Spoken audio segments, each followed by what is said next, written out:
Clarity on Fire, a podcast for people who know what they don't want out of their life and career, but aren't sure what they'd rather be doing. In a world where it's easy to exist, but hard to feel alive, we, Kristen and Rachel, two certified life and career coaches, are here to help you cut through the information overload, get unstuck, and focus not just on how you can have a career you're passionate about, but how to create a whole life that feels fulfilling. So join us here, where we serve up inspiration and down-to-earth wisdom in a way that only two best friends can. We want you to experience the relief of knowing that, yes, you're allowed to want more out of your life and career. And no, you don't have to wander through the dark anymore. Our job is to light the fire that shows you the way. Let's go.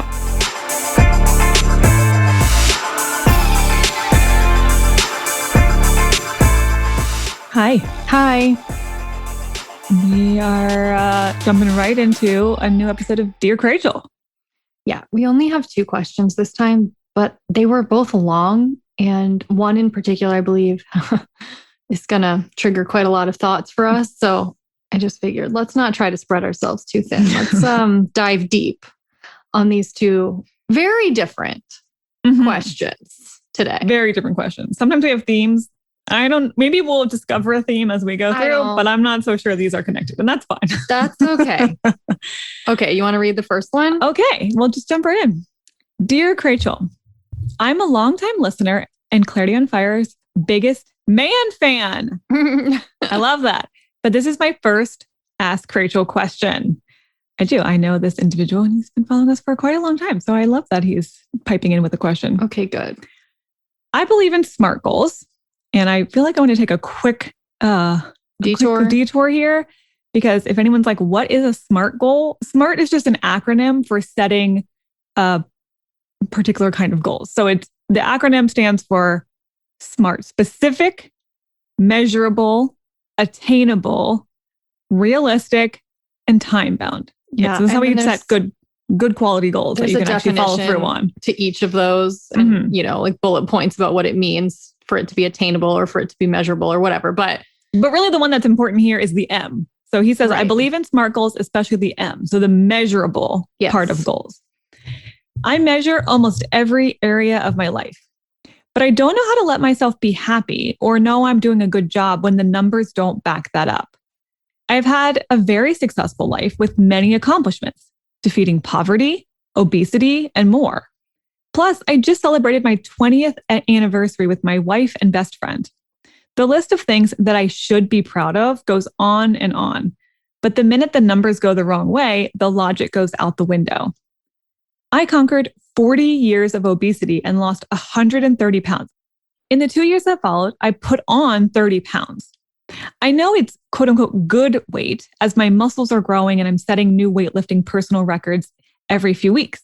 I logically know that this growth comes with weight, but that number on the scale, so important to me for the past few years, is going up, so I feel like I'm failing. I was laid off from my very demanding 70-hour-a-week job of 10 years.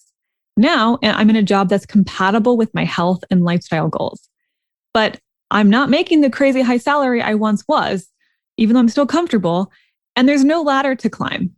Don't even get me started on the numbers associated with being an author and a blogger. How can I get past the numbers and feel like the kick-ass guy that I know I am? Thanks from your biggest man fan. Okay. He had a point in there about feelings. Mm-hmm.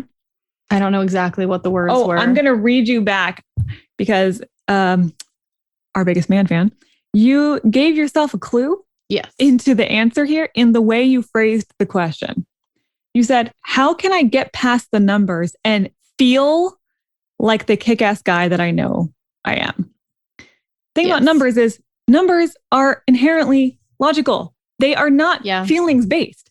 So that's the real disconnect here that I'm hearing is when you're looking at numbers, those are arbitrary. You set arbitrary numeric measurable goals. I want to lose this much weight. I want to make this much money. I want to achieve these specific measurable things. and then hope that you're going to feel the way you want to feel on the other side of those numbers. In fact, you almost create the feeling by saying, that's what I want. And so you expect to feel a certain way when you hit those numbers. But why? Like, those just came out of, those don't actually mean anything. We attributed feelings and meanings to the numbers. Mm-hmm. So I'm like, can we attribute feelings and emotions and positive reactions to things other than numbers? Because right now, that's what you're latching onto. And when a number goes up, I feel good. When a number goes down, I feel bad. But we decided to have those emotional reactions to the numbers. The numbers themselves don't actually evoke, they're just numbers. They don't have feelings. You don't need them to feel how you feel. That's like, you have attached needing to have numbers in order to feel how you feel. It's like a false association that gives you comfort, but you don't actually need them. And I want to say it makes sense because it's nice to have things that feel tangible. It feels like proof that you're moving in the right direction, and everybody likes proof. And so numbers feel like the most concrete version of proof that you're moving in the right direction. But I think you also made a good point in the way you asked the question, which is sometimes the numbers are actually misleading. So the number on the scale might be going up, but you're getting healthier and stronger. So when we assume the numbers indicate how we should feel, there's too much that gets in the way, because sometimes that's just patently wrong.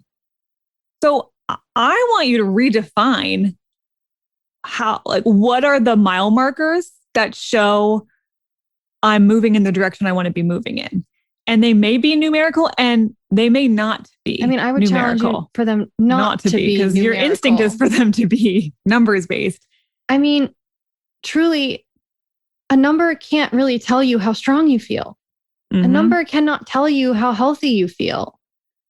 Just because you've been married 20 years, that doesn't mean you've had a good one. Now, I think you have, which is wonderful. But like a lot of people are married for 50 years and are miserable with each other. That number for them means I was miserable. I stuck it out and was miserable for 50 years. That's not always a good numerical indicator of happiness. Right. Like, you're allowed to just base your pride in yourself in how you feel about what you've accomplished. And numbers are nothing but needing external validation. It's almost like I need the scale to tell me that I'm good enough, or I need the salary, or I need like certain number of website hits or something and page views to tell me that I'm good enough. And if that's the case, then of course you're never going to be happy, because there's never going to be a perfect number that makes you feel good forever and ever and ever. The numbers are always going to fluctuate. You might feel good for like a few weeks or a year even, and then the number will fluctuate.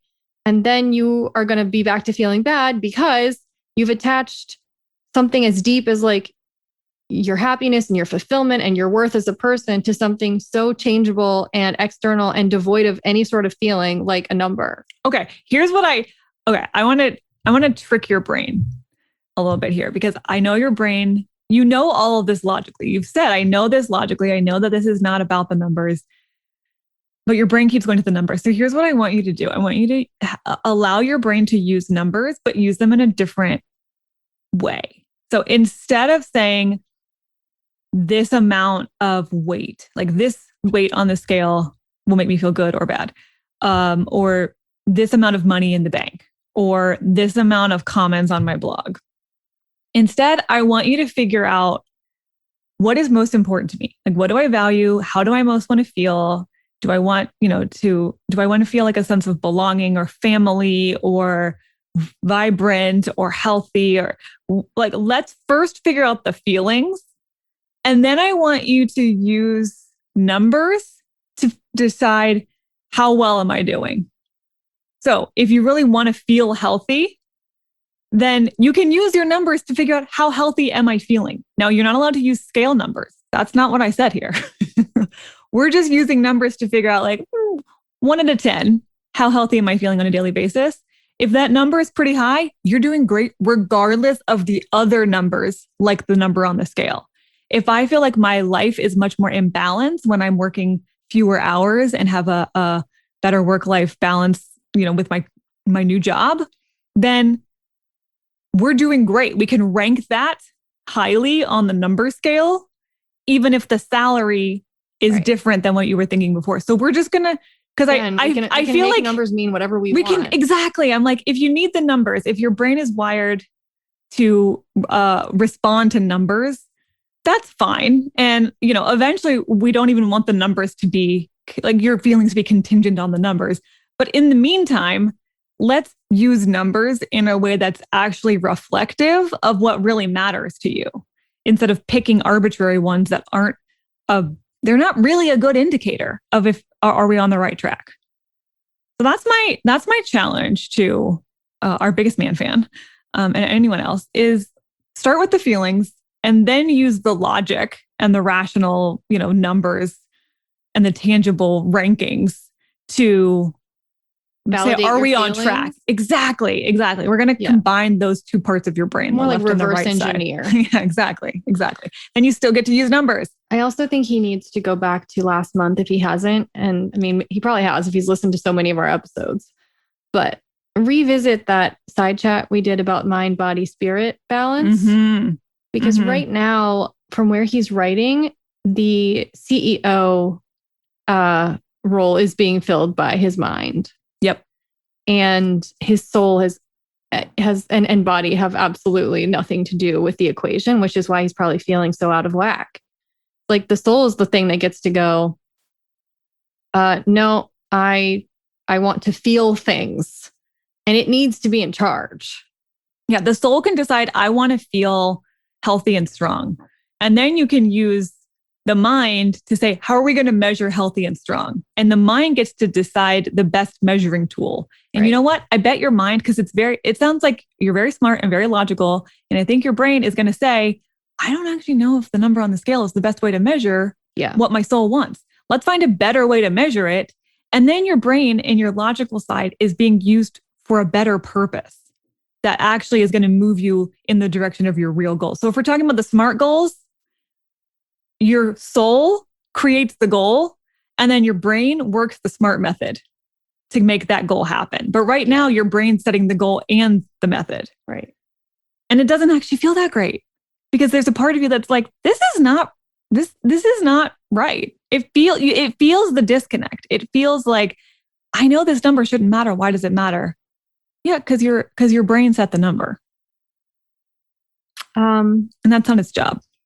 Okay. Do you think that's enough? I think so. Yeah. On with? Yeah. I want to, again, we're going to like work our way into more internal, intrinsic satisfaction.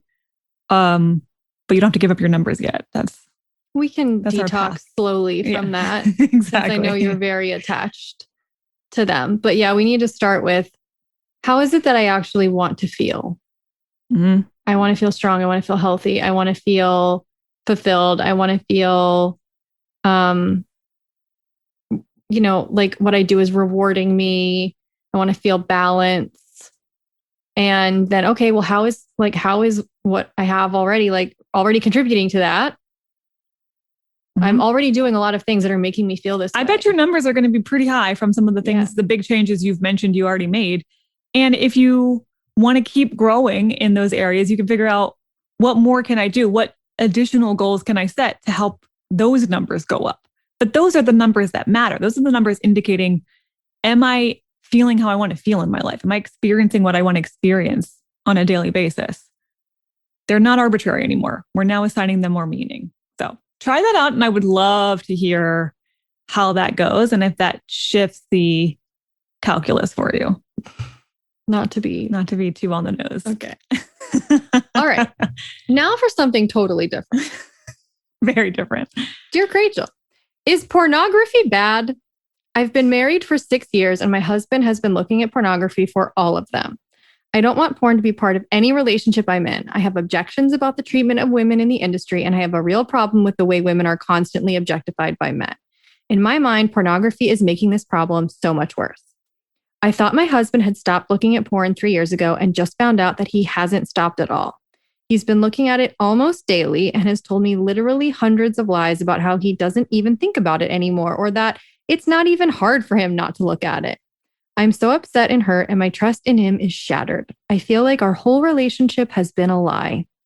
My husband feels incredibly guilty about lying, but he doesn't understand why him looking at pornography upsets me so much. I'm trying to figure out how to navigate my relationship at this point, but I need to know, am I overreacting? Lots of people don't seem to have a problem with it. Is this some repressed sexual shame that I'm projecting onto him? Please help. Heartbroken and confused. Okay, well, hold on. Here we go. This is the question you're asking is not the question you're asking. We got a red herring in the form of pornography. So do you know what's really convenient for the person who's been lying to you for 3 years about something is to make it about the thing and not about his lying. That's what you've done. I don't know if you've done it to yourself or he's gaslit you or you've sort of gaslit each other and yourselves. But there's some mega gaslighting going on here, which is you're making this about whether pornography as a moral issue is good or bad, which we could have a philosophical debate about all day long. And that's not going to get you closer to the answer you really need here. Exactly. No two people are going to have the same response or perspective on that. That's not the problem. And before we even get into the real problem, all I want to say is, however you feel about the industry of pornography is valid. You're allowed to have those thoughts. There isn't a right or wrong. Like you said, this is a moral question. Everyone would have their own nuanced take on it. That's fine. You and your husband might have very different ideas about what's right and wrong. And you don't have to worry about yours being bad. Yours is what it is. And you can own that. And that's fine. Now, with that aside, you're allowed to feel however you feel about the industry of pornography. Let's get to the real issue at hand. Which is that your trust in your husband has been shattered. Understandably. Yes. Because he has been actively lying to you, as you said, hundreds of times. So here's what a normal, healthy situation might have looked like 3 years ago when you said, it's not cool with me. Like, I don't like porn and I'm not sure how I feel about you watching it. He would maybe have been like, I don't know that I agree. Can we talk this out in therapy? Can we go and work this out together? Instead, he said, okay, and then proceeded I won't watch it anymore. To lie to you about it for 3 years. I mean, and really lie, not just by omission, by not saying anything, but things like bragging about how easy it is not to do it while doing it every day. Of course, your trust is shattered when someone, it feels like, can so easily tell you blatant lies because it just will make you feel better in the moment or it will avoid a conflict. That's the real problem at hand. And that's the problem that I can't tell you if that can be solved or not, but that's the problem that needs to be addressed.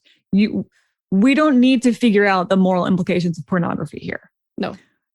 I do think therapy would probably be a fantastic idea because I do think couples therapy is a non-negotiable at this point. Yeah, it's like if he's not willing to do that, you've got a deal breaker on your hands because there's no way you're going to be able to reestablish trust without that. I don't think. You're going to need a third objective party to help you communicate because communication has been completely off the rails for 3 years. I'm also not convinced. I can't say because I don't know and I'm not even qualified to diagnose, but I'm not convinced he doesn't have a problem. Yeah. I mean, some of this is definitely smelling like some potential addictive behavior. And I only say that because there are patterns when you see people who have addictions to anything, whether it's porn or gambling or substances. Often there is the blatant lying and there's the shame and then doing it quietly and then the kind frequency. of all the time. So again, and then the gaslighting of you. We are not telling you go say to your husband, you have an addiction because we are not the people to die. We got, 2 or 3 paragraphs snapshot into your marriage. But it does raise some yellow flags, if not some potential red flags for me in terms of maybe getting some additional I wouldn't say, I mean, like maybe some support on that. Maybe we need to go and find out, is there more going on here? Is there a little bit of an addictive spin to this? Well, I mean, here's the thing. Any compulsion is fed by shame. And it's like it's a vicious cycle. It's like the shame feeds the compulsion, and then you feel ashamed about it, and then you do it more. And often for people, especially with men, there tends to be this, like, I can't have feelings. I can't talk about stuff. So this is my outlet. Mm-hmm. And it's not necessarily a healthy outlet at that point. It's not even about the sex. It's not even about like the moral physical stuff. No, none of that. Yeah. It's like an outlet for shit that he's not actually saying or processing or feeling out loud. Mm-hmm. And that's why you guys need to go to therapy, is because you clearly have a huge breakdown in communication and trust, and have probably the entire time. Mm-hmm. And what's going to be helpful about having someone like a therapist is bringing you back maybe over and over and over again to the real issue at hand. I think sometimes, which is not porn. When the two of you are talking about this, it probably shifts into, well, it's not that bad because of this. And you're like, well, it does feel that bad to me. And then it becomes about the thing, We're not about the relationship and the break and in the foundation of the relationship. That is what needs repairing. I don't know how you feel about that. I don't know how open you both are to something like that, but you need it. We need to get to the heart of this. And even in the way you asked the question, it just gave away so much. It gave away so much and that might be because looking at the real heart of this is really painful and really scary. Right. It's easier to litigate the morality of pornography than it is to be like, oh, did I marry someone I don't even know? Mm-hmm. And does he have an addiction? Or, apparently we have zero trust in communication and I have to go fix that now. It would be so much easier to just be like, I guess pornography is good and I was wrong. Uh-huh. Mm-hmm. But no, guess what? You're not overreacting. No, you are not overreacting. No, you have every right to feel how you feel. Pretty sure anyone in your shoes would feel exactly how you're feeling right now. And the answer is never, guess I was crazy. That's just never the answer in a situation like this. No. And to be honest, I don't know how this is going to go. I have seen, and that's what's so scary. I mean, about embarking on something like this, because you don't know where this is going to go. And neither one of you individually has control over where this is going to go. I have seen couples go where maybe there was some addictive behavior and some shame and lying and all of that. And they deeply, deeply worked through it and came out on the other side better than before, individually and particularly as a couple. And I've also seen this where someone's not willing to use a catalyst like this for the growth that is necessary to maintain the relationship, and it might have to implode. And I don't know, but it's going to go in a dramatic direction. I feel. I don't know that you can just maintain some middle ground here. No, we're not going to sweep this under the rug. This is a watershed kind of moment. And you need to this is a bit of an all or nothing kind of a moment. This isn't I guess we'll find a compromise. No, there's no compromising, shattering of trust. You got to rebuild that shit or you're not going to rebuild that. There's you really both have to be committed to rebuilding it. You have to both take responsibility for your part. And so it's going to become pretty obvious pretty quickly whether or not he's willing to take responsibility. And if all he does is continue to harp on the fact that porn isn't bad, then that's your answer. Because even if he is adamant that he doesn't have an issue and that you're blowing it out of proportion, if he's really willing to be the right partner to you, then he will go there with you because he values the relationship enough to know that that's what you need in order to understand, process, and reestablish trust. And he should be willing to give that to you if he actually really wants to stay and frankly, married to you. He shouldn't want to be in a relationship where he feels he has to lie all the time. And you don't want to be in a relationship where you feel lied to all the time. Right. That does not feel good to anyone. So again, this is like we got to jump off the fence one way or the other, and we're going to jump off it together or not. And I don't know, but it's okay to be really scared right now and to be really overwhelmed and to feel consumed by all of your feelings about this, because this is a hard, you're going to need to be extra gentle with yourself. You're going to need to give yourself extra space to process all of this.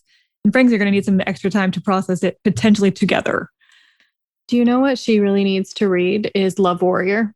Yeah. Glennon Doyle's book, which is basically about this. Yep. I mean, to a maybe more extreme degree, but yeah, I mean, her being an addict, of course, was one thing, but then finding out that her husband was a sex addict, their whole marriage, and she didn't know. And then the like breakdown in trust and the trying to rebuild it and everything. I think it would resonate very deeply with you, at least on some level. But it's time to find a therapist for you guys. I mean, individually would probably be great too, but at least together. Yes. Like non-negotiably together. Yes. Because you're not going to be able to navigate these conversations between each other in the way that you wouldn't be writing to us. Well, and I just think both of you are going to be so triggered right now, understandably, and so much emotion, no objective perspective. You need a mediator to have these conversations if it's going to go anywhere productive. Yeah. Okay. Ooh. Good luck. I really hope you'll send us an update, Heartbroken and Confused. And I am sending your poor heartbroken heart some love. Yes. Yes. I'm so sorry. I know this is a really, really hard phase that you're in.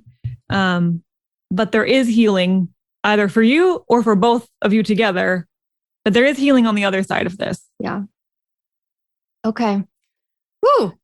Okay. Told you, very, very different topics today. Very different. Okay. Now, do you want to tease what's coming up next week? I already did that like 2 weeks ago. Well, we have a normal person interview. Well, it's with me. Rachel's the normal person. I'll be back next week talking about my new podcast, which is coming out in 2 weeks. No, yeah, like a week and a half, I guess. 2 weeks. Yeah, a week and a half. I'll talk more about it next Friday, but don't get too excited. I mean, you should get excited, actually. It's going to be very... I was going to say, you should get excited. Well, but it sounds like I'm going to be podcasting like every week or something indefinitely. It's a mini series. So it's actually going to have an arc, beginning to end, which will be nice.